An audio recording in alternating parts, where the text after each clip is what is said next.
Today, we're talking about traditional publishing versus self-publishing. I'm Morgan Giss-McDonald. I'm a writing coach, editor, and author. I help you write your book from vague idea to first draft to finished manuscript and get it out into the world to build your business, build your platform. And thank you for the hearts.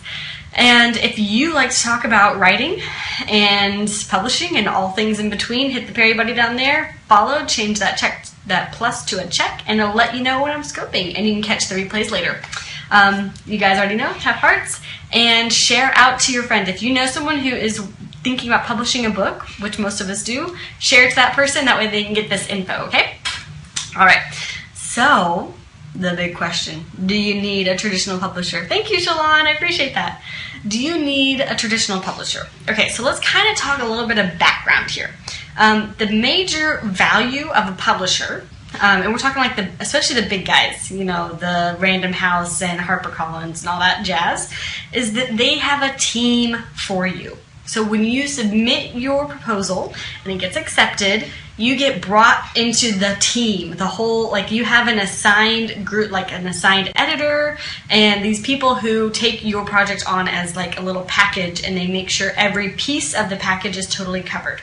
So they give you someone who will design the cover, edit the manuscript several times, like 6 times, proofread, format, and they handle distribution too. So that's at least like 5 different pieces of the puzzle, right? We're talking design, editing, proofreading, formatting, and typesetting. Like those are kind of big deals, especially for print, and distributing to like Barnes & Noble and the big booksellers, okay? So they give you a team, which is fantastic. Let's not, like, I feel like a lot of times we're really down on traditional publishers, but they make it easy for you once you've been accepted. They're like, all right, great book, we're going to take this, we're going to package it, we're going to sell it. So that's really valuable. But for most first-time authors, they expect you to do a lot of the marketing.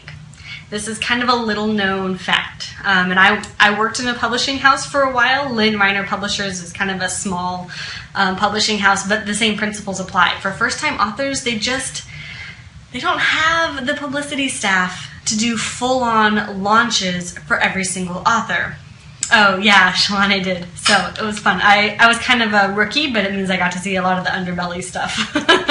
But yes, also, most people don't know that the author has to do a lot of the selling because the publicity staff is fairly small. The big guys, even for the big guys, the publicity staff is pretty, like, streamlined, you know? Like, they're trying to, just like everybody else, they're trying to make sure that their publicity staff is at full capacity. So they've got a book coming out every single week and one staff to handle every launch. Can they launch a book every week? No. So they're going to pick. And who are they going to pick?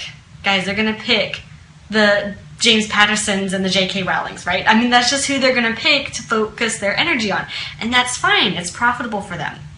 But it means that even if you get picked by a traditional publisher and they do the package deal for you, you're still going to have to sell your own book, which is really intimidating. The popular kids, it's true. It's true. Okay, so they will only, typically the traditional publishers will take on your book if they think that you, author, can sell 2,500 copies. That's a minimum print run for profit viability. 2,500 copies. So they ask you, how many people are on your email list? How many Facebook followers do you have? How many Periscope followers? They don't ask about Periscope yet. How many people come to your blog? What's your traffic like? They ask you all those numbers. They run those numbers and they think, can this author sell 2,500 copies? If the answer is no, then they don't publish you. So when you look at it from the publisher side, that's a pretty big jump. Like to go from I've never written a book in my life to I can sell 2,500 copies. Like that's pretty intimidating for most authors. Most first-time authors. But that doesn't mean that your book is not worthwhile. Yeah, Shalon, I know. It is, and it's so funny because it's such common knowledge among publishing people, but like writers don't know this stuff. So I don't know where this gap happens. But so then the question that you have to think about is, okay, yeah, traditional publishing would be great, but they're not going to take me if I can't sell 2,500 copies, like in a short span of time. that doesn't mean that your book is not worthwhile. And so here's where I want you to start thinking about the opportunities around self-publishing. So if you think you can sell 1,000 copies of your book over the course of a year, right? That is not enough to make it worthwhile for a publisher, but it is enough to totally change your business. Can you imagine if you sell 1,000 copies to people who are interested in your niche, in your area, in your expertise? Suddenly they have been inside your little world. You know who you are, they know you. And 1,000 of those people, what if even a fraction of them become new clients in the span of a year? That's amazing. That's amazing. Thank you, Shalon. I'm glad you agree. Or what if, so what if you only sell 1,000 copies in a year? What if that book makes it into the hands of a colleague that you really respect, and that colleague says, hey, I have this live event. Why don't you come do a presentation at my live event? Boom, doors open. Like, that's huge for you. So I just don't want you to get like all wrapped around this idea of whether or not my book is good enough for a traditional publisher. It's a numbers game for them, honestly. So just because it isn't quote unquote good enough for a traditional publisher doesn't mean that your book can't do something amazing for your life. So even if you're focusing on getting those first 1,000 copies out, like that could still transform your business. So my question is, maybe you don't need a traditional publisher. That's totally doable these days. What it means, though, is that you have to accumulate your own team. Remember those areas that we talked about where the publishers cover for you? You need to find your own team to do design and editing and proofreading and formatting. And I don't know how to do distribution. I do Amazon for my distribution. But that's a part of my team. Someone to do the marketing kind of stuff for you. That's all it takes. And honestly, this is really, really doable. You can get that team together for like $5,000. Seriously.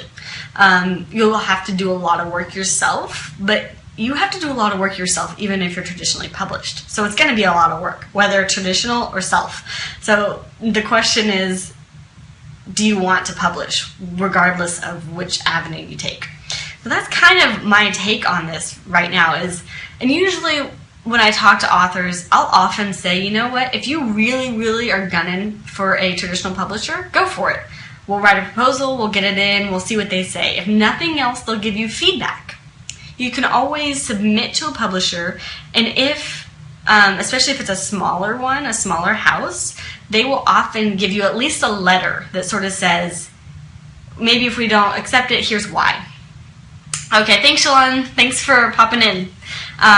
And they'll tell you why, and then you can take that feedback and rework your manuscript a little bit and make it better, and that's great. So you can always, and thank you for the heart, Shalon, you can always submit and get that feedback and then make changes. Or you can just self-publish. There's no real downside to self-publishing anymore, because honestly, if you write one book, you probably have many books in you. So you might self-publish your first 2-3 books, and then once you've grown your audience, you might get picked up by a traditional publisher. That's a great win-win. Now that would be my encouragement to you guys today. So as usual, I'm going to post scope notes on my website. So go to paperravenbooks.com/periscope, and you can grab those scope notes and replays. We are trying to get Periscope writers together in a community so we can kind of support each other and join in each other's scopes, hop in, give comments, give hearts, that kind of thing. So if you scope and write, use this hashtag when you're doing your titles. Periscope writers, hashtag Periscope writers. And also, I will add you to my Twitter list. I'm trying to get a Twitter list together of all the Periscope writers.